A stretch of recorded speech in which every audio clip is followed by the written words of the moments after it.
बिल्कुल सही बात है और इस मुद्दे को 2024 में हमने उठाया भी था। सबसे ज़्यादा जो इफ़ेक्ट हुआ है इस फ्लाईओवर के ना बनने का, इस रोड के ना बनने का, वो हुआ है जसूर मार्केट। और जसूर मार्केट के जितने भी मार्केटर्स हैं, उन सब से साइन करवा कर हमने एक बार एसडीएम साहब के पास भी रिप्रेज़ेंटेशन दी थी और एक बार हमने मुख्यमंत्री कार्यालय में भी ये रिप्रेज़ेंटेशन दी थी। साथ ही साथ इस मुद्दे को जसूर में जो हमारे सांसद साहब हैं डॉक्टर राजीव भारद्वाज, उनके समक्ष भी उठाया गया। पर बहुत अफ़सोस की बात है, देखने में ये बहुत बुरा लगता है कि उसके बावजूद आज लगभग 5 वर्षों से ये कार्य जो है ये चल रहा है और हर 1 वर्ष बाद इसकी डेडलाइन को एक्सटेंड कर दिया जाता है।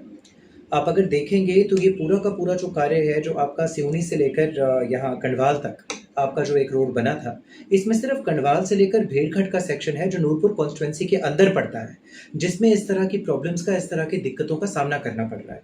कोटला में टनल्स खुद गई हैं, आगे सारे मार्केट्स में जो रोड है वो बहाल हो गई है। सिवनी तक आपका रास्ता जो है बहुत अच्छे तरीके से बन गया है, लेकिन नूरपुर में ये काम सिर्फ़ इसलिए नहीं हो पाया क्योंकि कहीं न कहीं मुझे ऐसा लगता है कि हमारी लीडरशिप, जिन प्रतिनिधियों को हमने ये ज़िम्मेदारी दी थी, जिन प्रतिनिधियों को हमने ये पावर दी थी कि वो जाकर इस काम को करवाएँ, हमारे बिहाफ़ पर हमारी आवाज़ बनें, उन्होंने कभी हमारे लिए आवाज़ उठाई ही नहीं।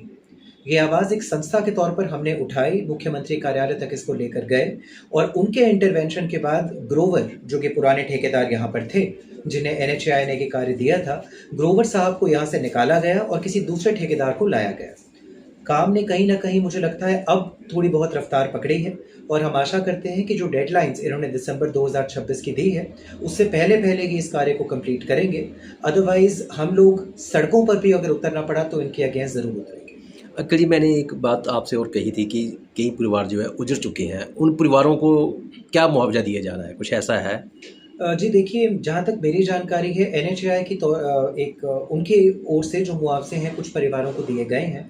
लेकिन कुछ अभी भी ऐसे परिवार हैं, अगर मैं बात करूँ जौंटा करके हमारा जो लास्ट सेक्शन पड़ता है भेड़खट के पास, वहाँ पर एक गाँव पड़ता है पलेन।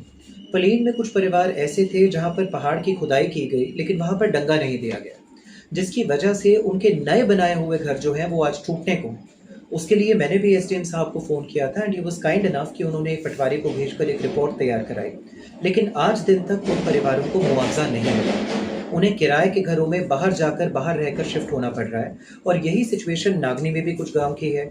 यही सिचुएशन अगर आप खेल या खजियाँ वाली साइड पर आते हैं, वहाँ पर भी है। तो देखिए कहीं न कहीं कुछ बहुत सारे ऐसे परिवार हैं जिनको रीसेटल करवाना, जिनको रिहैबिलिटेट करवाना आवश्यक है और वो सिर्फ़ मुआवज़े से, कॉम्पेंसेशन से नहीं होगा। उनको बहुत सी अन्य सुविधाएँ भी दी जानी चाहिए, जो कि केंद्र सरकार और स्टेट सरकार दोनों की रिस्पॉन्सिबिलिटी है। अंकल जी, आपने बिल्कुल सही कहा कि मुआवजे से कुछ नहीं होगा।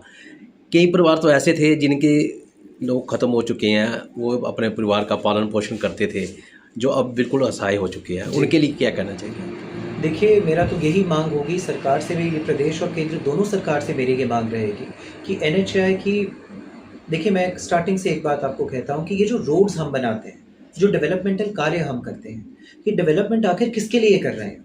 लोगों के लिए कर रहे हैं। और अगर लोगों को ही इसकी वजह से अपने जान-माल का नुकसान उठाना पड़ रहा है, तो फिर ये विकास, ये डेवलपमेंट किस काम की?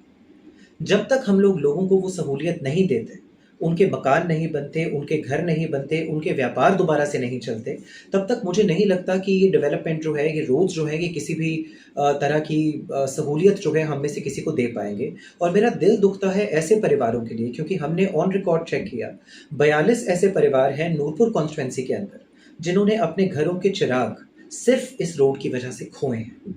बहुत अनफॉर्च्यूनेट, बहुत दुर्भाग्यपूर्ण की बात है। अभी कुछ समय पहले नागाबाड़ी में एक एक्सीडेंट हुआ था, जहाँ पर रोड के कारण एक व्यक्ति एक मशीन की चपेट में आ गया था। उनकी दोनों बेटियों को हम पढ़ा रहे हैं। यहाँ भटवार में एक एक्सीडेंट हुआ था, जहाँ पर एक लड़का जो है वो बाइक चला रहा था, उसे आगे खड्डा नहीं दिखा, वो उसमें गिर गया, ब्रेन में चोट आई और उसकी डेथ हो गई।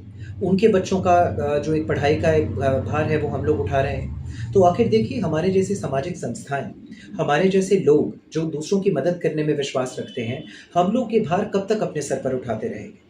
कहीं न कहीं सरकारों की, चाहे वो केंद्र सरकार हो क्योंकि एनएचएआई इन्वॉल्व्ड है, चाहे वो प्रदेश सरकार हो या फिर मौके के विधायक हो, कहीं न कहीं इनकी जवाबदेही हमें तय करनी पड़ेगी और ये आवश्यक है कि हम जल्द से जल्द इन परिवारों को रीसेटल करने का कार्य करवाएँ।